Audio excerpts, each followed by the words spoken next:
আসসালামু আলাইকুম। যারা এসএসসি পরীক্ষা দিয়েছেন এবং কি তারা তাদের রেজাল্টগুলো দেখতে চাচ্ছেন, চাইলে আপনারা আপনার হাতে থাকা স্মার্টফোন থেকেই রেজাল্টগুলো দেখতে পারবেন। সেটা কিভাবে আমি আপনাদেরকে দেখিয়ে দিচ্ছি সহজ উপায়। প্রথমে আপনি আপনার হাতে থাকা ফোন থেকে চলে যাবেন গুগল ক্রমে, এরপর সিলেক্ট করবেন এডুকেশন বোর্ড রেজাল্ট। এই জায়গায় ক্লিক করবেন, এরপর চলে আসবে এডুকেশন বোর্ড বাংলাদেশ। প্রথমে যেটা থাকবে ওইটাই ক্লিক করবেন। এরপরে এরকম একটা অপশন চলে আসবে।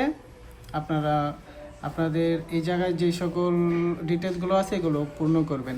First of all SSC result হলে এসএসসি, দেন ইয়ার, কোন ইয়ার 2025 হলে 2025, এরপরে বোর্ড, ঢাকা হলে ঢাকা কিংবা কুমিল্লা হলে কুমিল্লা, যেটাই হোক, বা যে কোনো বোর্ডে, যশোর হলে যশোর সিলেক্ট করবেন। সিলেক্ট করে এরপরে বোর্ড সিলেক্টের পরে চলে যাবেন রোল নং যত, ওই রোল নংটা এই জায়গায় বসাবেন। এরপরে বসাবেন রেজিস্ট্রেশন নং, এই জায়গা হচ্ছে রেজিস্ট্রেশন নং।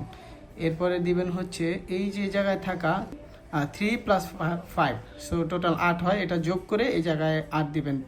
আপনারটা হয়তো অন্যরকম থাকতে পারে, যেটা আসবে ওইটা যোগ করে তারপরে সাবমিশন করবেন, আপনার রেজাল্ট চলে আসবে। আর আমি আমার ডিসক্রিপশনের লিঙ্কটা দিয়ে দিচ্ছি, কেউ না বুঝলে সরাসরি ওই লিঙ্কে ক্লিক করে বাকিটা আপনারা আপনাদের মন মতো বের করে নিতে পারবেন। ধন্যবাদ সবাইকে।